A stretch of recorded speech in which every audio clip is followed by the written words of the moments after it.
So the next thing we'll be discussing how CPU scheduling is done and what are the two important categories of scheduling. So basically we have discussed about short-term scheduler. So short-term scheduler is the one which decides like which process should be given the CPU access, which process should be allocated with the processor. So that decision will be made by the short-term scheduler. So basically short-term scheduler is a queue. Basically short-term scheduler is a queue. So it contains list of process and these process will be assigned to the processor in some order. So, so maybe it may contain n number of process P1, P2, P3, P4, so on and so forth. Like that, it can have any number of process. Okay, and and short-term scheduler is the one which decides who should be given processor next. Okay, so this queue can be of different type. Okay, it is not that this queue will be always a FIFO queue. FIFO in the sense first in first out. So it doesn't mean that always the process, always the job or the process uh, which is in the end of the queue, or which is in the front end of the queue. So this is the front end of the queue. Okay, and this is the rear end of the queue. Okay, so this is the rear end. So it is not that always the process which is in the front end of the queue will get the processor. No, it can be of different. The queue need not be of only FIFO style. It can be of different other style also. Maybe it may be a priority queue. Okay, it may be. It is not that it should be only a FIFO queue. It may be a priority queue. In a priority queue, the process with the highest priority will get will get the processor first. Okay, maybe this process may have a priority of 2. Okay, this may have 3, whereas this may have 8. Process 3 P3 has a priority of 8, and this may have 7. So in this case, process 8 may get the processor first. Okay, so that's the point here. The queue need not be a FIFO queue. It can be of some other type also, right? Okay, and then we'll be discussing normally when a process will when the CPU will context switch. Okay, so we are discussing CPU scheduling. So when a CPU will context switch, so CPU will perform context switch under 4 conditions. The first condition is CPU will perform context switch under 4 situations. The first situation is if the process is moving from running state to waiting state. If any process is moving from running state to waiting state, that it is running, it is now moving to a waiting state because of an IO operation. Okay, so now the context switch will happen. So this is the first case. That is, the process is moving from running to waiting state. During that time, context switch will take place. Okay, because now the CPU should bring in new process. And the second situation is when a process is moving from running state to ready state. When a process is moving from running state to ready state, because every process has a time slice. Okay, a process will have a time slice when the CPU is executing. For each process, it will give a time slice. Process 1 will execute for 5 milliseconds, 2 will execute for 6 milliseconds, like that. So once that time slice is over, the running process will be moved into ready queue. Okay, and some other process will be brought into the, some other process will be allocated to the processor. So during that time also context switch happens. That is when a process moves from running state to ready state. Okay. The third situation is when a process moves from waiting state to ready state. When a process moves from waiting state to ready state. Okay. So in the third case also context switch may happen when a process is moving from waiting state to ready state. Okay. And the fourth state is situation is when a process terminates. The process is currently executing, but it suddenly terminates. It is completed. Then the processor is idle, so it has to take a new process. So during these 4 situations, context switch will happen. Okay. when a process moves from ready to, when a process moves from running to waiting state, and when a process moves from running to ready state, and when a process moves from waiting to ready state, and when a process terminates. So during these situations, context switch will takes place. Okay, and there are two types of scheduling algorithms we'll be discussing. Many scheduling algorithms we'll be discussing, but broadly these scheduling algorithms can be classified into two categories. One is called as preemptive scheduling. The other is called as non-preemptive scheduling. The first is called as preemptive scheduling. The other one is called as non-preemptive scheduling. Okay. So what is meant by preemptive scheduling? So preemptive means once the processor is allocated to the process, if the operating system wants to take away the processor CPU from that process, it can take away. So that is called as, that is the meaning of preemptive. Preemptive means after allocating CPU to a particular process, if the operating system wants to take away the CPU later, it can take away. Okay. So so so so in a preemptive scheduling, if a process is allocated to a particular CPU, and later after some time CPU, if the operating system feels that now I want to take the processor out of that process and I want to give the CPU to some other process, then the operating system is free to do that. Okay, so such scheduling is called as preemptive scheduling. Whereas in a non-preemptive scheduling, once the process is allocated to the CPU, once the process is allocated to the CPU, say a particular process P1, it is allocated to the CPU, then the CPU cannot be taken away from this process. Then the CPU cannot be taken away from this process until the process either terminates. How long it cannot be taken away? In the sense, until the process either terminates or it went to an IO wait, or it went to an IO wait state, because it want to perform an IO operation. So it went to an IO wait operation. Okay. Until then, the CPU cannot be taken away. So such type of scheduling algorithms are called as non-preemptive scheduling. Okay. I guess you understand. So there are two types of scheduling algorithms available. One is called as preemptive scheduling, the other one is called as non-preemptive scheduling. With preemptive scheduling, once the CPU is allocated to a particular process, the operating system can take away the CPU from the process at any time.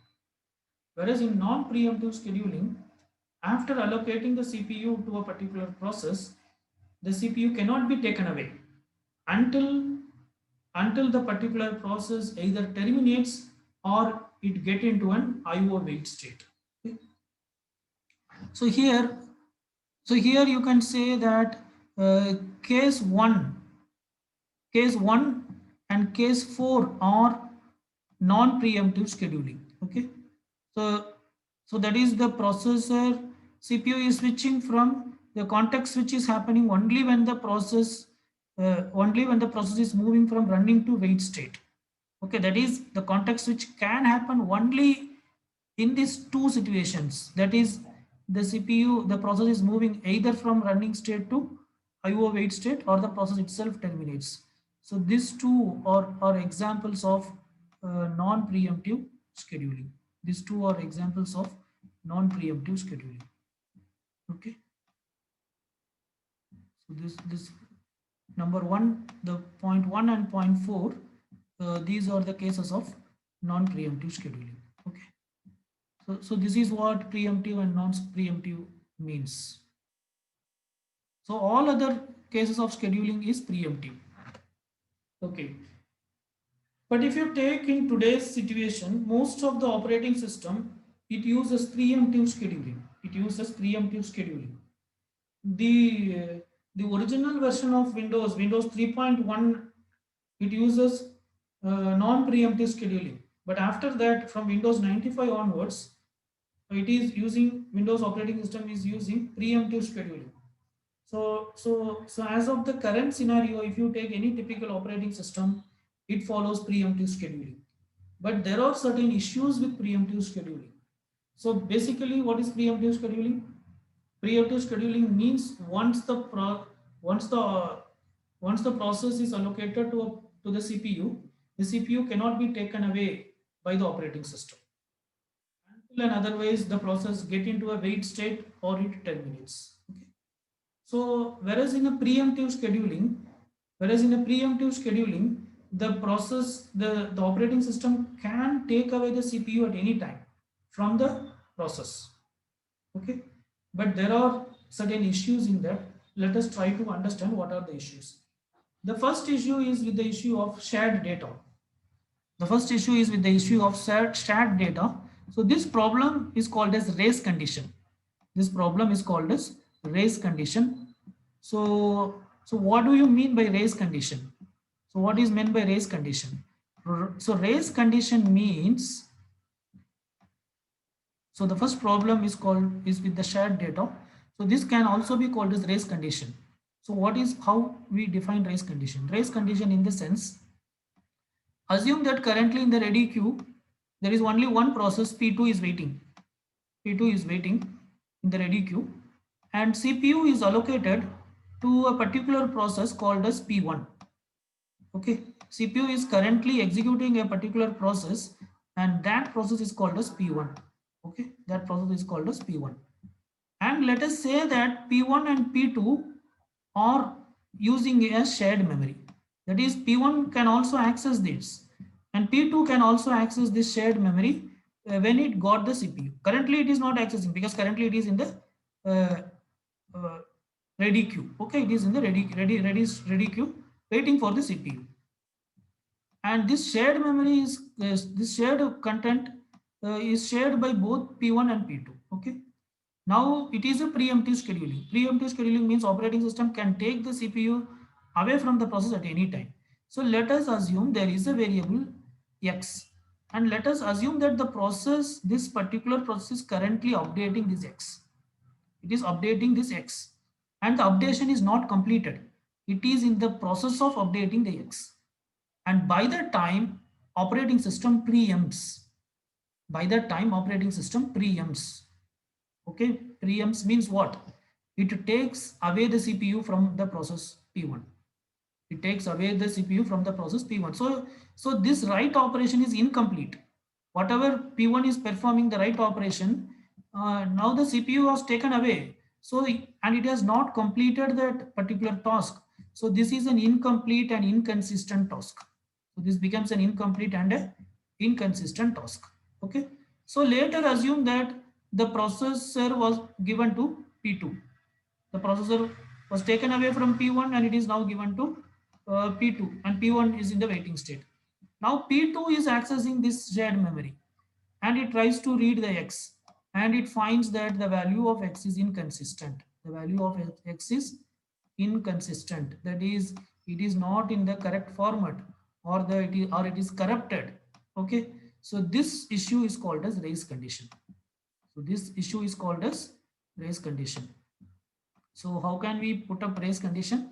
So race condition in the sense, if two processes were using a shared resource, and if one of the process is currently writing into the shared resource, and during that time, if context switch happens, and if the write is incomplete, and when the other process comes and checks that particular shared memory, it will find the data to be inconsistent. So this situation is called as race condition.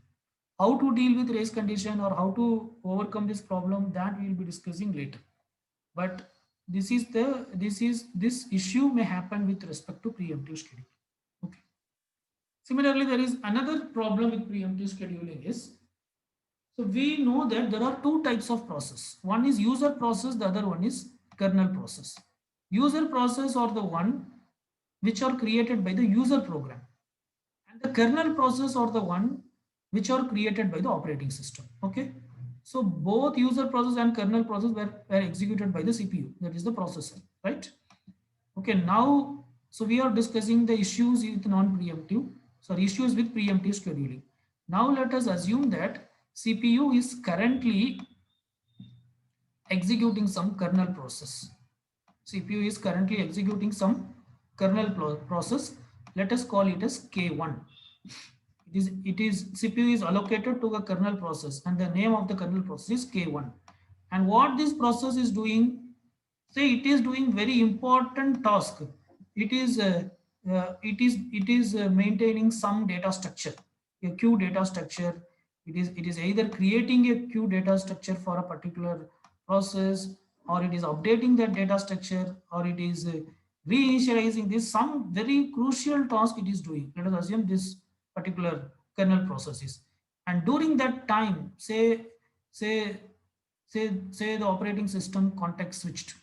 That is the this particular process was removed from the CPU, and CPU is allocated to some other process. Now what happens again? This particular crucial operating system task, crucial kernel task is not completed, and this may lead to some chaos. So this may lead to some chaos. Okay, so because okay, this may lead to some chaos. So this problem also may occur because of preemptive scheduling. Okay, so the problem is when there are two types of process. One is a user process, the other one is a kernel process. If kernel process is doing some important task, and during that time, if the operating system preempts the CPU from that process, then it may lead to a lot of chaos. Okay, so to avoid that, most of the operating systems, what they do in the sense, if if the data structures, if the kernel data structures are inconsistent during an context switch, then during that time they will not perform the context switch. They will wait for that particular system call to complete, and to ensure that the kernel data structure is consistent, and then they will go for context switch. Okay, so this is the second problem with the preemptive scheduling. And the third problem is what happens when an interrupt occurs. Okay, so if the operating system is doing some crucial activity, and during that time there is an interrupt. Okay, say say again, okay, say one of the operating system process is running by the CPU, and it is performing a very important task which is related to an operating system. Okay, so CPU is performing some process. Say let us assume it is a uh, even you can assume it as a kernel process. Let us assume it is a kernel process, not a user process. Okay, so this kernel process, what it is doing, it is performing uh, some crucial task related to the operating system, some crucial task for the operating system it is doing. Okay, and let us assume during that time there is an interrupt. So whenever there is an interrupt, what the CPU should do? CPU should stop it and process the interrupt. But here this is a crucial task, and you cannot uh, stop it. Okay, so this will also may create problem. Or the second case is assume that this particular process, it is doing some task, some important task. Okay, and say that this interrupt also want to access the same memory. This interrupt also want to access the same memory. Okay, so so so that is this particular interrupt also want to access the same memory. Now if you give access, then this content again it may become inconsistent. Okay, so this is the third problem with preemptive scheduling. So to avoid this, normally this when this type of important OS related activity is going on, so what the process will do in the sense, so when this particular crucial task is being executed, the first statement here it will be to disable interrupt. The first statement here it will be to disable any interrupts. That is during that is no interrupt can occur. Okay, until it is enabled. So the first instruction here will be to disable interrupt. And once all the instructions are executed and the crucial operating system task is completed, then the last instruction here will be enable interrupt. Okay, so this is how we can stop such activity. Okay, But this disable interrupt and enable interrupt, this type of instructions will be executed very rarely. It won't be executed frequently by each and every process. It will be executed only when some high priority or crucial operating system task is being going on. Okay, so these are the typical three problems which can occur with preemptive scheduling. The first is the race condition. The second is when the operating system is running some kernel process, and during that time, if the context switch done, then it may lead to chaos. Okay, and and uh, and the third case is when the operating system, when when some of the, if the CPU is executing some crucial OS activity, and during that time, if there is an interrupt raised, if there is an interrupt raised, then it may lead to inconsistent operation. And to avoid that, whenever an operating system performs a crucial task, the first step is to disable the interrupt, then perform the task. Once the task completes, enable the interrupt, so that during that time it will not be disturbed by the interrupts. Fine. So previously we have discussed that the short-term scheduler is also called as dispatcher, but actually in reality short-term scheduler only decides that who will be the one who will get the next, who will be the one, which process will get the processor next. That decision only will be made by the short-term scheduler. But there is another unit called as dispatcher. There is another hardware unit called as dispatcher. Once the decision is made by the short-term scheduler, like which process should be assigned with the CPU, then the dispatcher is the one. Then the dispatcher is the one which moves the process, from the ready queue to the operating system, to the CPU. Okay, dispatcher is the one which moves the process from the ready queue to the CPU. But which process should be moved, that decision will be taken by the uh, short-term scheduler. Okay, and there is a concept called dispatch latency. It is very crucial. So the dispatch latency, it is basically the time required by the dispatcher to stop one process and start running another process. Okay, it is the time taken by the dispatcher to stop one process and start another process. Okay, so dispatcher should execute at a very faster rate. So now let us discuss the scheduling criteria. What are the various scheduling criteria? So, so, so basically, the CPU scheduling algorithms are measured based on some criteria. So those criteria we'll be discussing here. The first one is CPU utilization. So this is measured in terms of percentage. So how much the CPU is getting utilized. So this, so in theory, the CPU utilization can vary from 0% to 100%. But in practice, it varies from 40% to 90%.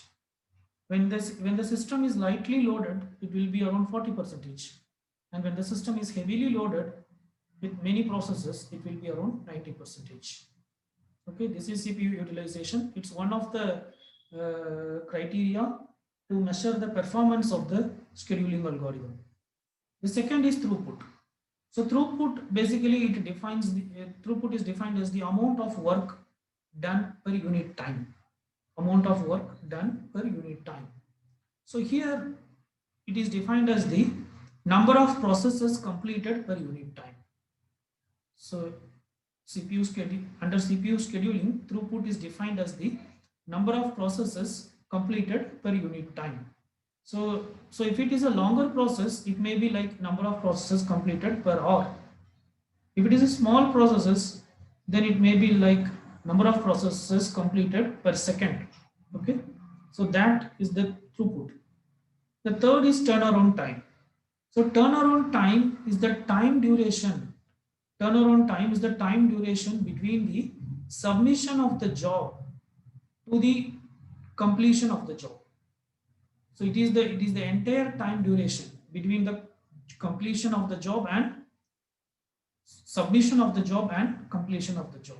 Okay, so it includes everything like how long it is in the wait queue, how long it is in the ready queue, how long it is executing, all put together. The entire time duration between the submission of a process and completion of the process is called as turnaround time. Third is waiting time. So waiting time is basically defined as how much time the process is waiting in the wait queue, in the ready queue. Sorry, how much time the process is waiting in the ready queue. So basically it is only the time duration the process is spending in the ready queue. So that time duration alone is called as waiting time.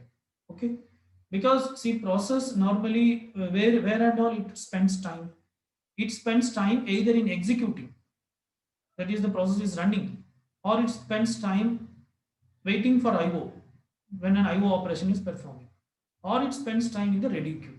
Okay, so this so waiting time basically it includes only the time that is spent by the process in the ready queue. So it is the time that's spent by the process in the ready queue. How long the process stays in the ready queue during its entire lifetime, how long it stays in the ready queue. So this duration of time is called as uh, waiting time. Okay, how much time it is staying in the ready queue. The next is response time. What is response times? So sometimes turnaround time may not be useful in some situations. So turnaround time is basically the time duration between the submission of the job to the completion of the job. Whereas response time is the time duration between the submission of the job and the first response. Submission of the job and the first response from the particular job or process. Okay, say a particular process is you are submitting at time t for execution. Okay, submitting at time t naught, at t naught you are submitting. Okay, say it completes at time t20, it completes at time t20, but it gives the first response at time t4. Okay, at time t4, then the time duration between t0 and t4, so that is what is called as response time. Okay, the time duration between the job or process submission and the first response, that is called as response time. First response means it may ask something, enter your name or enter your age, or some form may pop up, so that you will understand that okay, the job is started executing, but it is not completed, it completes at t20. Okay, so this duration is called as response time. Whereas the entire time duration from t0 to completion time, so this is called as turnaround time. So these are the various criteria by which we measure the performance of the scheduling algorithms. And the objective here is to maximize the CPU utilization, to maximize the throughput, and to minimize the turnaround time, to minimize the waiting time, and to minimize the response time. Okay, so this is the introduction to CPU scheduling. And in the next class, we'll discuss various scheduling algorithms. Okay, we can stop here. Thank you.